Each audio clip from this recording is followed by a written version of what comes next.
السلام علیکم ورحمۃ اللہ وبرکاتہ معزز سامعین، آج کا ہمارا سبق نمبر ہے 13 اور آج کی صورت کا نام ہے سورۃ تکاثر اور یہ صورت مکی ہے اور اس کی 8 آیات مبارکہ ہیں۔ یہ صورت اللہ تعالیٰ نے ان لوگوں کے لیے اتاری ہے جو اس وقت دنیا کی چہمگئی کے اندر بہت زیادہ مگن ہے اور وہ آخرت کو بالکل بھول چکے ہیں، جو بس یہ سمجھتے ہیں جینے کے لیے یہی زندگی ہے اور مرنے کے بعد دیکھا جائے گا۔ تو آئیے پہلے ہم اس کے قواعد ضوابط کو پڑھ لیتے ہیں، اس کے بعد پھر جو ہے اس کا ترجمہ بھی کریں گے اور پھر انشاءاللہ اس کی تلاوت بھی۔ الہاکم التکاثر، حمزہ لام زبر ال۔ سب سے پہلے یہاں پہ دیکھیے کہ یہاں لوگ تقریباً 90% غلطی کرتے ہیں، اعلیٰ ہاتھ پڑھتے ہیں، اعلیٰ ہا یعنی لام کے اوپر جزم کے بجائے زبر پڑھ لیتے ہیں، تو یہ بہت بڑی مسٹیک کرتے ہیں، بہت بڑی غلطی کرتے ہیں۔ حمزہ لام زبر ال، ہا کھڑی زبر ہا، اور اس ہا کو ہا بول لیتے ہیں، ٹھیک ہے، اس کو ہا بولنا ہے کیونکہ یہ ہا جو ہے اس کا مخرج سینے کی طرف سے ہے حلق میں۔ کاف پیش کو میم تا پیش مت، تا زبر تا، کاف الف زبر کا، سا پیش سو، را پیش رو، تکاثر۔ یہاں پہ دیکھیں میم کو ہم نے تا کے ساتھ لگایا ہے، بیچ میں الف لام خالی ہے، اسے ہم نے چھوڑ دیا ہے، پھر آگے والے کاف کے ساتھ ہم نے الف کو لگایا اور اس کے بعد سا نرمی والے حروف ہیں اور وہ 3 ہیں، سکرین پر آپ دیکھ سکتے ہیں، را کے اوپر پیش ہے، لہٰذا ہم یہاں را کو موٹا پڑھیں گے۔ دونوں صورتوں میں ملا کر بھی اور وقف میں بھی۔ وقف میں اس لیے کہ را ساکن ہو جائے گا تو اس کی حرکت جو اس سے پہلے والا ہے اس کو دیکھا جائے گا، تو لہٰذا سا کے اوپر بھی پیش ہے، تو وقف اور ملا کر دونوں صورتوں میں را موٹا پڑھا جائے گا۔ آیت نمبر 2، حتی زرتم المقابر، ہا کو ہم نے تا کے ساتھ لگانا ہے، زا کو ہم نے را کے ساتھ لگانا ہے۔ یاد رکھیں حتی لوگ بولتے ہیں اور حتی نہیں ہوتا، اس ہا کو ہم نے اپنے حلق سے نکالنا ہے، حتی حتی۔ اور اس کے بعد حتی کے اندر بعض لوگ اسے تی بول دیتے ہیں، ٹھیک ہے، کھڑا زبر ہے اور یہ الف کی طرح ہوتا ہے اور ایک الف کی مقدار ہی پڑھا جاتا ہے، حتی، کبھی بھی اسے حتی لفظ نہیں بولنا۔ زرتم، یہاں پہ زا جو ہے یہ سختی اور سیٹی والے حروف میں سے ہے، یعنی زا، یعنی جس طرح سیٹی کی آواز ہوتی ہے اس طرح زا، اور سیٹی والے حروف جو ہیں سختی والے یہ 3 ہیں، آپ سکرین پر دیکھیے۔ را کو ہم نے یہاں پہ موٹا پڑھنا ہے کیونکہ را جو ہے ساکن ہے اور اس کو ہم نے پہلے والے لفظ کی حرکت کے ساتھ ملانا ہے، تو وہاں پیش ہے، اوپر ہے حرکت، اس لیے را کو ہم نے موٹا پڑھنا ہے۔ زر، تا پیش تو میم لام پیش مل، زرتمل، میم زبر ما، قاف الف زبر قا، با زر بی، را زبر را، مقابر۔ یہاں ہم نے تو مل، تا کے بعد جو میم ہے اس کو ہم نے لام سے ملایا ہے، اور مقابر میں قاف کو ہم نے الف کے ساتھ موٹا پڑھنا ہے، اور بیر، یہاں پہ را تو آلریڈی موٹا پڑھنا ہے اگر ہم ملا کر پڑھیں گے، اور اگر ہم یہاں وقف کریں گے تو اسے باریک پڑھیں گے، کیونکہ ساکن ہونے کی صورت میں اپنے ما قبل جو اس سے پہلے والا لفظ ہے اس کی حرکت کے ساتھ دیکھا جاتا ہے، تو لہٰذا با کے نیچے حرکت ہوگی تو را وقف کی صورت میں باریک ہو جائے گا۔ آیت نمبر 3، کلا سوف تعلمون، کاف کو ہم نے لا کے ساتھ لگانا ہے، لام الف زبر لا، کلا سوف تعلمون، اور آیت نمبر آگے دیکھیں، ثم کلا سوف تعلمون، ثم کے اندر ہم نے میم کو مشدد دیکھا ہے اور یہاں ہم نے غنہ کرنا ہے، سا جو ہے وہ آلریڈی نرمی والے حروف میں سے ہے، ثم کلا سوف تعلمون۔ یہ آیت اور اوپر والی آیت سیم ایک جیسے ہی ہے، صرف ثم کا اضافہ ہے۔ آیت نمبر 5، کلا لو تعلمون علم الیقین، کلا یہ اسی طرح ہے، لو تعلمون علم الیقین، اور یہاں علم الیقین میں ہم نے عین کو پڑھنا ہے، اور یہاں پہ 95% لوگ جو ہیں بڑی غلطی کرتے ہیں، علم الیقین کہتے ہیں، یعنی عین کو سیدھا حمزہ بول دیتے ہیں، اس کو بھی ہم نے حلق سے نکالنا ہے، علم علم یقین، یقین میں ہم نے قاف کو آلریڈی موٹا پڑھنا ہے۔ آیت نمبر 6، لَتَرَوُنَّ الْجَحِيمَ، یہاں را کو ہم نے موٹا پڑھنا ہے، اور واو کو ہم نے نون مشدد کے ساتھ ملا کر غنہ کرنا ہے، اور نون مشدد کو آگے لام کے ساتھ ملانا ہے۔ پہلے جیم ہے اور اس کے بعد ہا ہے، پھر میم ہے۔ بعض لوگ اسے حجیم بول دیتے ہیں، غلط بولتے ہیں، یعنی پہلے ہا کی آواز نکال لیتے ہیں، اور یہ جو ڈاٹ ہے اس کو وہ یہ جیم کے بجائے اگلا والا جو ہا ہے اس کا سمجھ لیتے ہیں۔ یاد رکھیں، پہلے جیم ہے پھر ہا ہے، جحیم، اور جحیم جو ہے جہنم کو کہا جاتا ہے۔ آیت نمبر 7، ثم لترونها عین الیقین، یہاں ثم کے میم پر مشدد ہونے کی وجہ سے غنہ کریں گے، اور را جو ہے اسے موٹا پڑھیں گے، اور پھر اگلا جو نون مشدد ہے یہاں بھی ہے ہم انہیں غنہ کرنا ہے۔ عین الیقین میں ہم نے جس طرح اوپر بتایا تھا، یہاں عین کو بھی ہم نے عین پڑھنا ہے، حمزہ نہیں پڑھنا۔ عین دوبارہ سنیے، عین یقین میں ہم نے قاف کو موٹا پڑھنا ہے۔ آیت نمبر 8، ثم لتسألن یومئذ عن النعیم، ثم میں میم مشدد ہے اور یہاں پہ غنہ کریں گے۔ لتسألن، یہاں لتسعالن نہیں کہنا، یہاں عین نہیں ہے بلکہ حمزہ ہے، اور حمزے کی آواز منہ کے نزدیک سے ادا ہوتی ہے، باہر کی طرف سے کس طرح؟ لام نون پیش نون، نون سے بننا، لتسألن، یہاں بھی ہم نے نون مشدد پر غنہ کرنا ہے۔ یومئذ،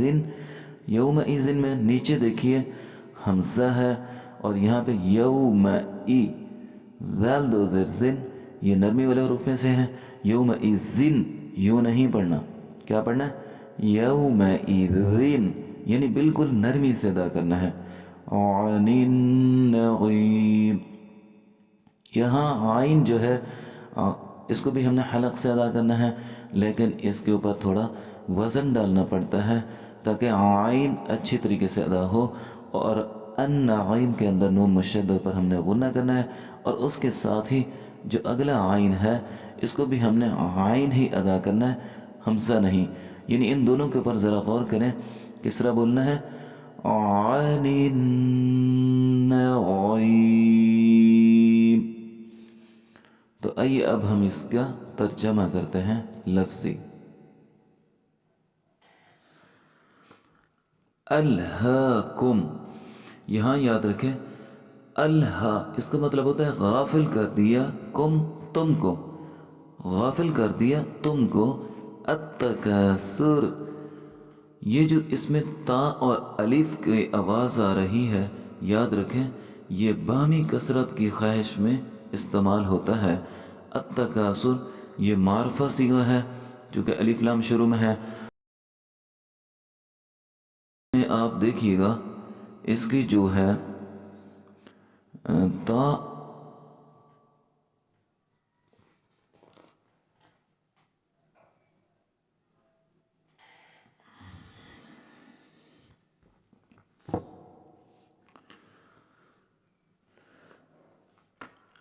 تو اس کا ترجمہ کیا بن جائے گا؟ التکاثر، باہمی کثرت کی خواہش نے، یعنی بہت زیادہ خواہش نے۔ الہاکم التکاثر یعنی غافل کر دیا تم کو باہمی کثرت کی خواہش نے، حتیٰ یہاں تک کہ زر جا دیکھی، ٹھیک ہے، تم نے، زر تم، جا دیکھی تم نے، المقابر قبریں، مقابر قبر کی جمع، اور یہ معرفہ کا صیغہ ہے، جمع کا لفظ ہے، المقابر قبریں، اور اس کا ترجمہ کیا ہوگا؟ یہاں تک کہ تم نے جا دیکھی قبریں، یعنی کہ اتنی مال کی خواہش آپ کو لے کے بیٹھی کہ آپ ساری زندگی بس ایک سے بڑھ کر سہولیات حاصل کرنے اور بہت زیادہ مال جمع کرنے کی خواہش میں اتنے مگن رہے، اتنے مگن رہے، اتنے مگن رہے کہ معلوم بھی نہیں پڑا، ٹائم بھی نہیں ملا کہ ہم اپنے رب کو یاد کر لیں۔ تو بس وہی پتہ چلا جب موت کے فرشتے نے آ کر پکڑ لیا اور قبروں تک پہنچ گئے۔ کلا سوف تعلمون، کلا کا معنی ہرگز نہیں، سوف عن قریب، تعلمون، تعلمون کا جو لفظی ترجمہ ہے دیکھیے گا، تا جو ہے اس کا مطلب ہو جائے گا تم، ٹھیک ہے، اور عین لام میم یعنی عالم جو لفظ ہوتا ہے اس کا مطلب ہو جائے گا جان لوگے۔ علم کا معنی جاننے کے ہوتے ہیں، اور یہ جو آگے واو اور نون ہے یہ جمع کا لفظ ہے، تو اس کا مطلب ہوتا ہے تم سب جان لوگے، تعلمون تم جان لوگے سب۔ اس کے بعد آگے دیکھیں، ثم کلا سوف تعلمون، اس کا ترجمہ سیم اوپر والی ہی آیت کی طرح ہے، لیکن یہاں ثم، یہ یاد رکھیں، یہ ثم تاکید کے معنی میں آتا ہے۔ تاکید یعنی ایک مرتبہ جس طرح ہم کہتے ہیں نا،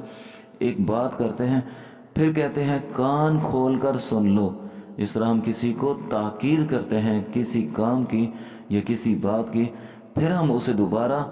انگلی کے اشارے سے یا تھوڑا جو ہے غصہ کر کے کہتے ہیں پھر تم جان لو گے۔ یہاں ثم کا معنی پھر ہو گیا، کلا کا معنی ہرگز نہیں، سوف کا معنی عن قریب، تعلمون تم سب جان لو گے۔ کلا لو تعلمون علم الیقین، کلا معنی ہرگز نہیں، لو کاش، لو کے معنی کاش، تعلمون تم سب جان لیتے، علم الیقین یقین کا جاننا، یعنی یقین کر لیتے اپنے رب کی باتوں پہ۔ لَتَرَوُنَّ الْجَحِيمَ، اب یہاں پہ دیکھیے ذرا غور سے، لا ترون، لا اس کا معنی ہوتا ہے بلا شبہ، لا کا معنی بلا شبہ، اور تا کا معنی تم، اور جو نون ہے آخر میں مشدد، اس کا مطلب ہوتا ہے ضرور، یہ تاکیدی لفظ ہوتا ہے ضرور، یعنی اس میں گنجائش ہی نہیں ہے کسی بات کی مخفی کی۔ اور یہ تاراو، تاراو یعنی جو رو لفظ ہے اس کا معنی ہوتا ہے دیکھنا،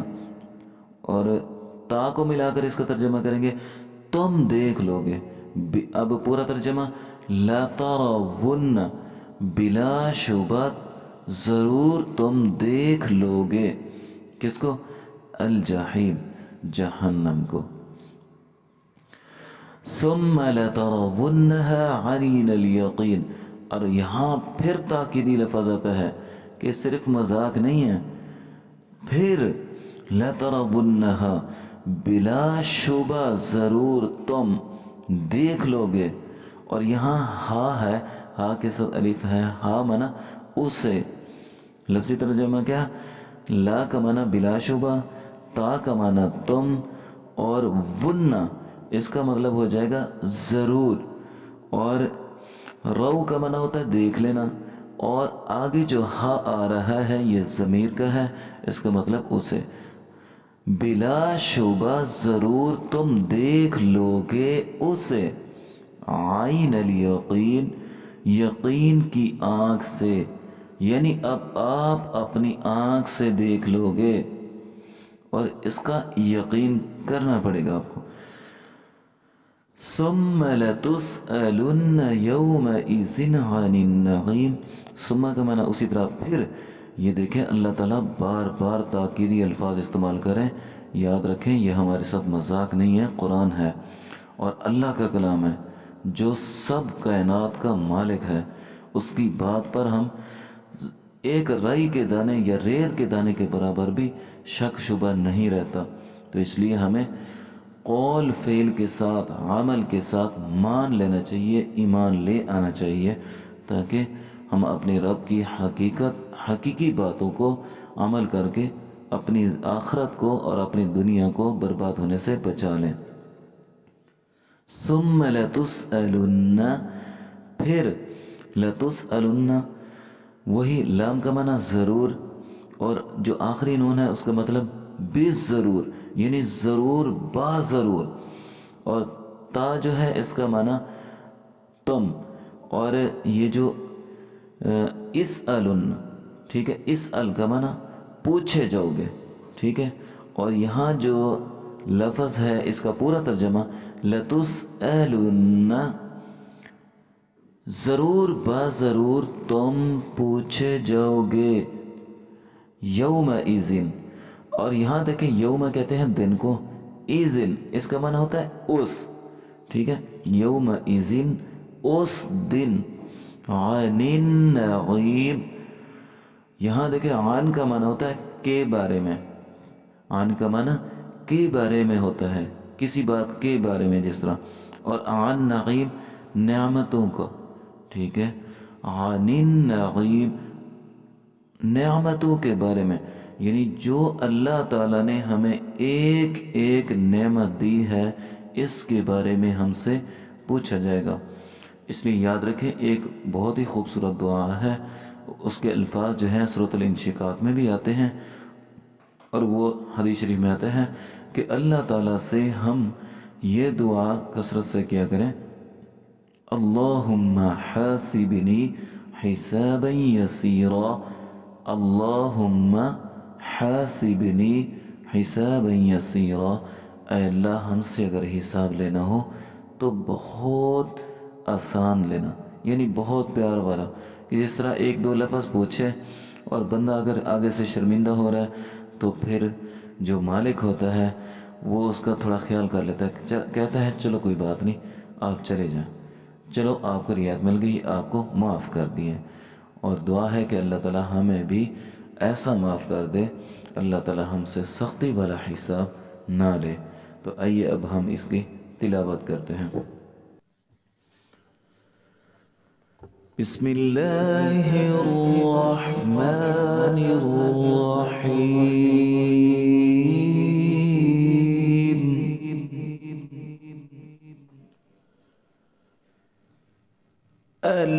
ألهاكم التكاثر حتى زرتم المقابر،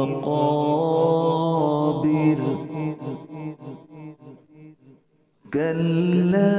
سوف تعلمون ثم كلا سوف تعلمون،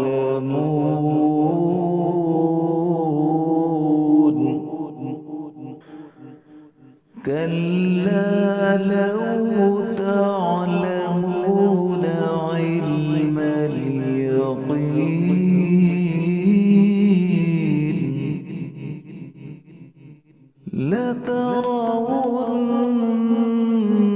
لترون الجحيم ثم لترونها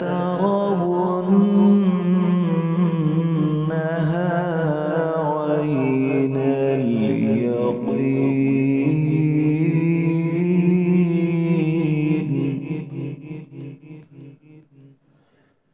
ثم لتسألن